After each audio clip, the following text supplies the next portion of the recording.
There had been whispers on the wind. The land of Caelid, known for rot, ruin, and desecration. There was now something else brewing just under the surface.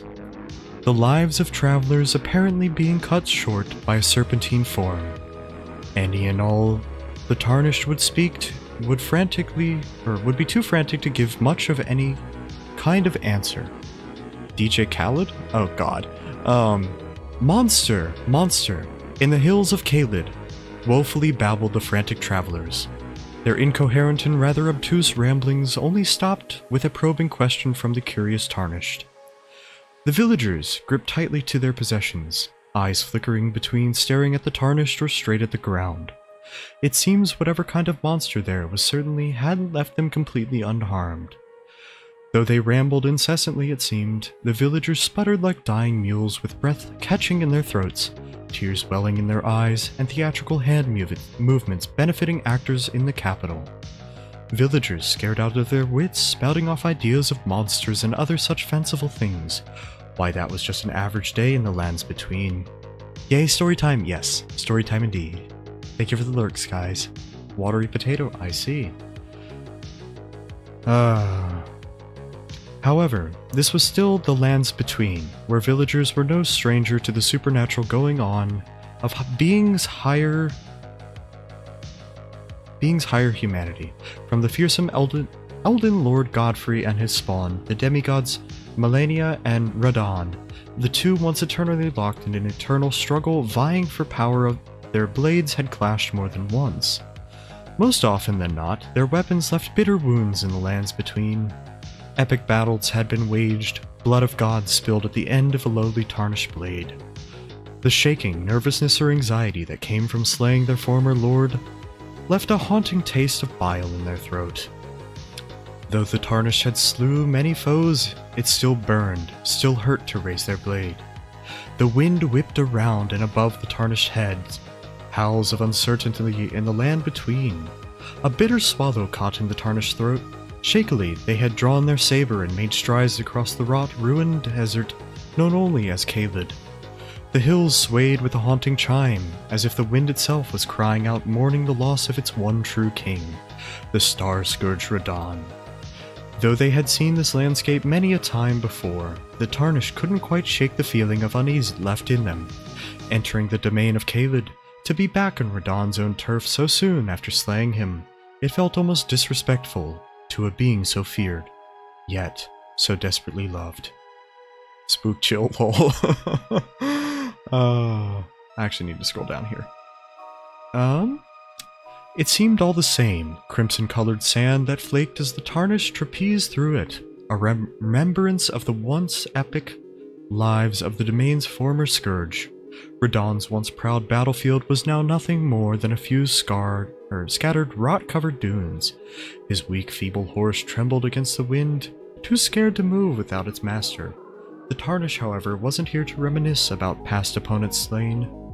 The most pressing matter was the one terrorizing the villagers. Turning their attention solely to the travel ahead of them, the Tarnished had lost all sense of direction, time, and outside stimulation. All they knew was to keep moving forward until they came upon that which they sought. As the Tarnished traveled, it became ever more apparent that they weren't alone. Someone, or something, had been tailing them. Love your voice so much. Aw, thank you, Cake. This is so unreal. Glad you like my fic. I love it. I fucking love it. This is amazing. Squeeze and boop. Thank you, thank you. Also, thank you for the hug you hear. With a lunge, the stalker made themselves known, an apostle of a god unknown to those native of the lands between. Stitched and held together with suturesses and faulty stitches, the skin the apostle wore, a baggy suit of armor, all meant to channel their chosen god's power. The apostle circled around the Tarnished. This hadn't been the first time the Tarnished faced off against an apostle of this sort. They knew what those of the godskin were capable of. The apostle had started the engagement, racing forward using his hooked blade. The Tarnished shield was wrenched away in a mere second. In the following came a follow-up stab right to the throat. Blood fell to the crimson sand below, though it seemed the adventurous Tarnished wouldn't go down all too quickly. Thank you for the sub. Thank you for the subs, Cake. Thank you, thank you. I very much appreciate it. You didn't have to do that, but it's very kind of you. Errata, thank you for the sub. Alright. Where was I? Oh yes.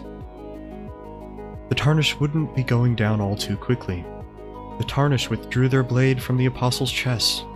Lifeless, the Apostle dropped to the crimson sand. Left bleeding, the Tarnished brought themselves to move. The blood loss soon turned into heavy breathing. It was only natural they didn't notice the hole in the ground below them. Down, down and deeper, still did the Tarnished fall. Armor pieces clanking together, a warning of their impending breakage. Grunting and gagging, the Tarnished had willed themselves to stand. Blood pooled under their armor and a vignette appeared around the corners of their vision. Limping through the rocky halls of where they now found themselves, the sound of a rather maternal voice echoed just beyond. Raising their saber to their chest, the Tarnished readied themselves for whatever could lie ahead. Turning the corner into the craggy tunnels, a chamber, a throne room, and this is where the Tarnished saw her. On a throne of ingenious origins sat a Queen Serpentine in all their glory, with a head of fiery red and a body rivaling the god tree in length. Aw, cake. Aw. Their tail coiled around the stalagmites. With the muscles underneath her scales, the destruction of these rocks would have been an easy task, but they seemed content giving what appeared to be a hug to the rocks. The Lamia Queen hallowed beauty, unlike anything the Tarnished had ever seen before. Her eyes zeroed in, finding the Tarnished at the edge of the room. The Serpentine Queen motioned with her hands, urging them to draw closer. 160% sus, I feel like that's a lie. My.